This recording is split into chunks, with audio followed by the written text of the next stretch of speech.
Hi guys, welcome back to The Social Tune and a brand new episode of Record Roundup. And on today's episode, we finally get the year started properly, looking at some artists who actually have a fair bit of praise and history behind them. And it's a diverse crowd indeed, ranging from country to glam metal to alternative rock. It also means that some of these albums have fandoms behind them, which may make this review a little contentious. And hey, if I'm going to end up pissing off my viewers, then I may as well introduce them to some lesser known talent along the way.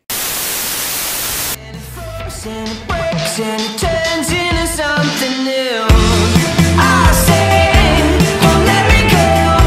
And you say, why can't we be friends? So as most of you know at this point, I'm Irish. Yes, shocker. Sure, I did grow up in Belgium, but I have Irish parents and I've been living in my country for about a year and a half now. And yet, in all that time, I haven't really brought much attention to the lovely music this country produces. So might as well start with the debut album by The Academic, the indie rock group from Mullingar, County Westmeath. They've been making music since 2013 and gained a fair following thanks to their 2015 EP, Loose Friends. And what's awesome is that that success seems to be spreading across the world, hence why this album was released to capitalize on that buzz. The members themselves are vocalist Craig Fitzgerald, guitar and bass brothers Matt and Stephen Murtagh, and drummer Dean Gavin. And they seem like the perfect band to rep on this show since their output has been consistently good and digestible. And thankfully, this album is no exception. The hooks are insanely catchy, the guitars are actually extremely good, especially in those bass lines,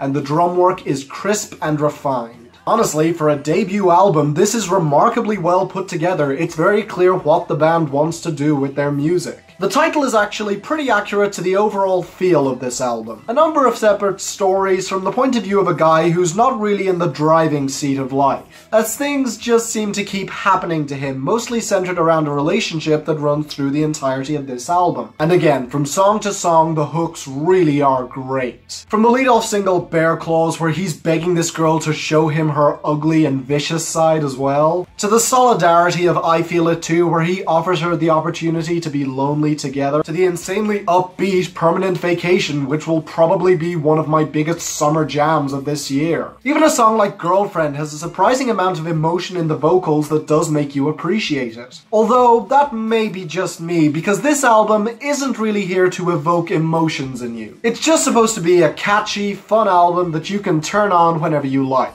Heck, there's even a song on here where he's serenading a fake ID, begging it to work for him. Now, not every hook works as well. The songs like Northern Boy and Different feel a little bit underwritten and undercooked overall, but that's juxtaposed by possibly my favorite song on this album, Why Can't We Be Friends? The closer, where, after an entire album of offering this girl solidarity in the good times and the bad, our protagonist finally asks this girl out, and she replies, why can't we be friends? Because in her mind, this entire time, they've been no more than just that. That is painful to witness, a hilarious twist, and something that I find embarrassingly relatable. A fitting closer to an album that truly is a wonderful roller coaster of emotion. And ultimately, yeah, that's how I would describe this in one word: fun. Not exactly a great album, but the hooks, instrumentation, and writing all show real promise going forward, and I can certainly see some of these songs sticking with me in the long term. So a solid 7 out of 10, definitely an upbeat listen that you don't want to miss. Who knows, maybe you'll connect to it more than I did, and hopefully my mentioning it here will enable more people to check them out. Oh, and speaking of alternative rock bands that you should definitely look up,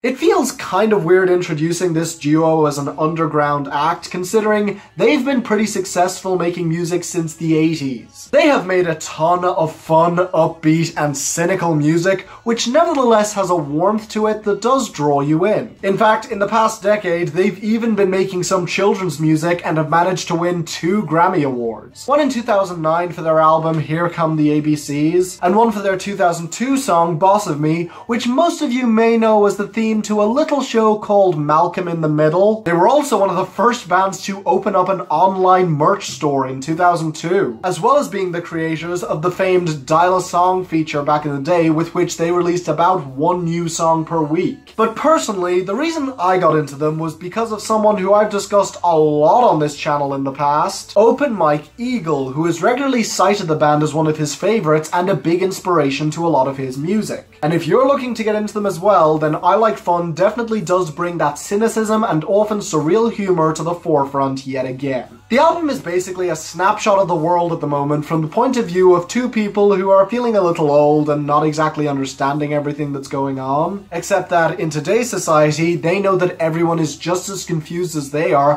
which does give this album a bit of a more populist edge. And I'll be honest, for as simple as some of this songwriting can be, it's very difficult to dislike it, especially with, again, just how catchy a lot of these hooks are. The instrumentation and vocals are all really diverse from track to track, so that despite this album being 15 tracks long, you're enjoying it so much that you don't really care. The title really does sum it up quite nicely. They're just out to have a bit of fun and also to poke some fun at the world. But unlike, say, a Father John Misty album, it never feels too heavy-handed or even all that mean-spirited. A song like The Brightside may seem a little pessimistic at first glance, but the point that they're trying to make is that it's more a distraction that people throw up to avoid actually doing any work to solve the world's problems. It's more reveling in the fact that we're in a world where no one really understands what's going on, which is oddly comforting because we're all lost together. Even on a song like Push Back the Hands, they acknowledge that while we would all like to push back the hands of time, it really is impossible for just one person to do alone. But what I also appreciated about this album is that it's not exactly happy-go-lucky either. Take Mrs. Bluebeard, where our two protagonists are faced with someone who is very easy to make fun of, but because of how sensitive people are nowadays, none of their jokes are really allowed to be made, which baffles them. It reminds me of that Key and Peele sketch Insult Comic. It really does crack me up. Or take the song By the Time You Get This, a song from the point of view of someone in 1937 who is making a track as a sort of time capsule for future generations. And not only is it funny that we're getting it now as opposed to in a millennium from now like he wanted, but also his optimism that things must be way better now than they used to be, right? I even like An Insult to the Fact Checkers, a song bashing the people who would nitpick everything nowadays, something that I do reluctantly relate to. In other words, this is a damn fun, strong, and funny album that I really can see growing on people as time goes on. It may take a while to get started, but once you're enveloped in that atmosphere, it really is hard to deny. Extremely strong 7 out of 10, gentlemen. I had a ball with this one. Oh, and if you haven't already, then definitely do check out this band's discography, because they make the type of smart, funny, and yet topical music that we all really need a dose of nowadays. God save our young blood.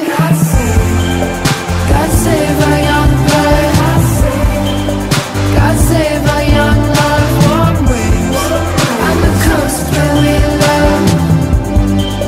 God save our young blood. So if you're looking for an indie darling to obsess over that many critics have praised, then look no further than BØRNS, who broke through in a big way with his last album in 2015, Dopamine. And I really did like that album as it blended disco and glam rock into a very potent mix that I was a fan of. It had high energy, strong grooves, and big hooks that I could really get into. And unfortunately, I wouldn't say that this project has quite the same infectious energy to it. Instead, it seems to be going for something a bit more ambitious, toning down the energy for more complex and interesting writing. Now, there are some spots where it definitely does work, like on We Don't Care, with its great guitar and drum-driven groove, or the passion of the closer, Bye Bye Darling, which is probably my favorite song on this album, for the fantastic swell on the chorus and the fact that it still manages to be well written and energetic. Plus, it's the point on this album where he's letting go of this girl once and for all, which is appropriately bittersweet. Because this album can very much play as a sequel to Dopamine, where the initial rush has worn off and the two of them are slowly growing apart. And unfortunately, honestly, because of that, a lot of these songs just don't have the same appeal to me. Sure, it comes through in spots like Unfaded Heart, but then you have the absolutely pathetic attitude on Sweet Dreams and Second Night of Summer, or that dull and repetitive hook on Iceberg, or the unnecessary autotune that just felt tacked on to I Don't Want You Back. It just really doesn't work for me, and feels more like a project from his collaborator Lana Del Rey with better writing. Speaking of whom, her backing vocals show up all across this album and are only really given the feature credit on the opener God Save Our Young Blood, which unfortunately is just plain boring to me. Which is weird because this album is supposedly getting more praise than their debut. But yeah, while I certainly wouldn't call it bad, I would say that it's a step back overall. And I really do feel that BØRNS could have found a way to keep up the energy while also continuing the story. For me, this is a strong 6 out of 10, and while I'm not going to tell you to avoid this, I would sooner recommend that you check out his debut. Probably a controversial opinion, but hey, if this is going to be my Harry Styles review for 2018, then so be it.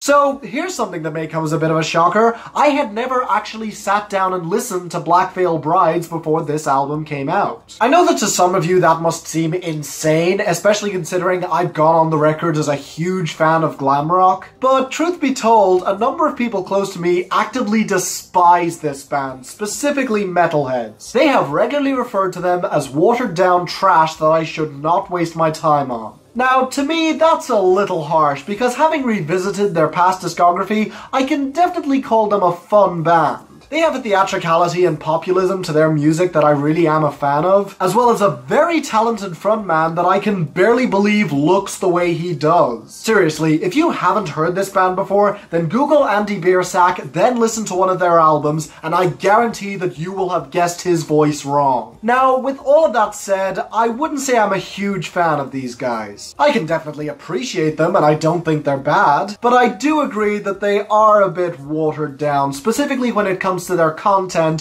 which is pretty bog standard. And on Vale, that's unfortunately even more of an issue than usual. The band has openly stated that this is supposed to be their most feel-good album to date, and it certainly is, with empowerment and esteem-boosting anthems with only a couple of songs that go into different directions. And even then, the title track is just another relationship song, and the writing on Dead Man Walking isn't all that impressive. Now, so far, I'm maybe giving you the impression that I disliked this project, which honestly is not the case, because the saving grace of this album is easily the instrumentation and the production. The strings are lush, there's a real swell and echo to the drums, and the guitars are impressive across the board with some great riffing and solos, which all ultimately boosts this up to a light 6 out of 10 for me. Yeah, sure, it's not a glowing endorsement, but I think that even fans of this band can agree that this is not their best. But in my opinion, it is still decent, and if you're looking for something pretty to play in the background, then this'll do.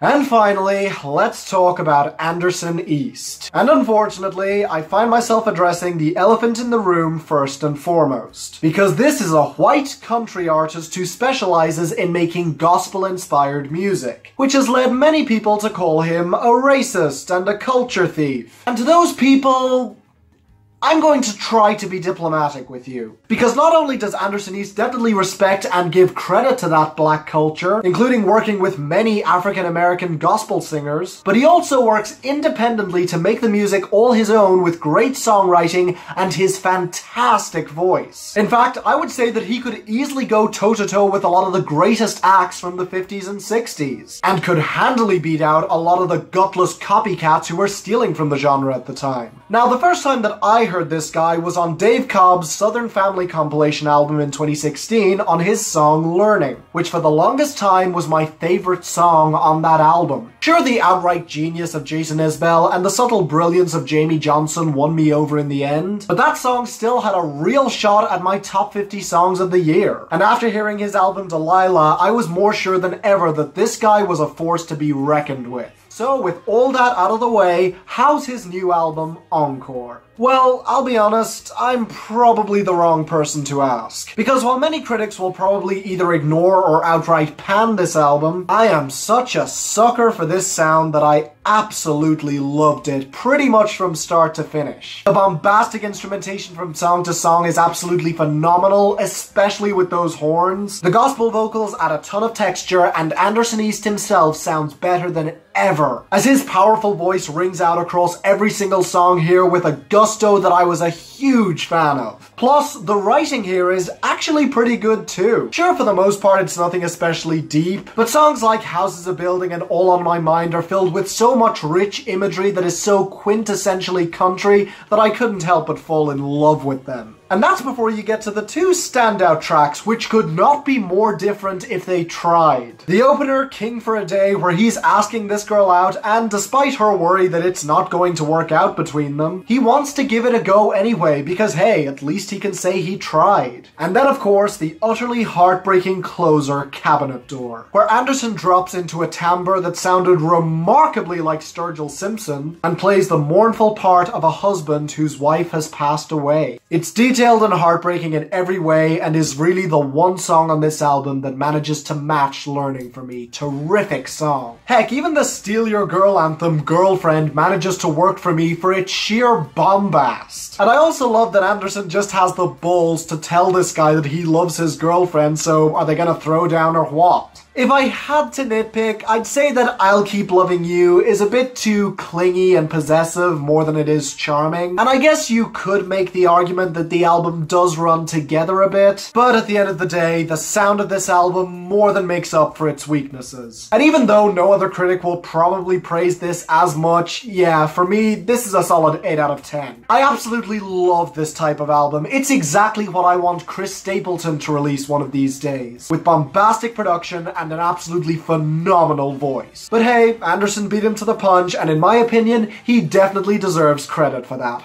Great job. So, thank you all for watching. Leave a like if you enjoyed. I'm sure that some of my opinions in this video are bound to be controversial, and I can't wait to read about how wrong I am in the comments down there. But otherwise, if you'd like to politely share your opinion with me, then please post it candidly in the comments down below and let's start a conversation. Anyway, if there are any other albums that you'd like me to check out, then please post them in those comments as well, or tweet them at me at the Social Tune, link in the description. I'm gonna try and make the effort to have one of these released every week, as well as one full album review, although next week is gonna be a little bit different, you'll see why. In the meantime, please subscribe so you don't miss a thing, and until the next time, I'm Finn, and this is the Social Tune, signing off.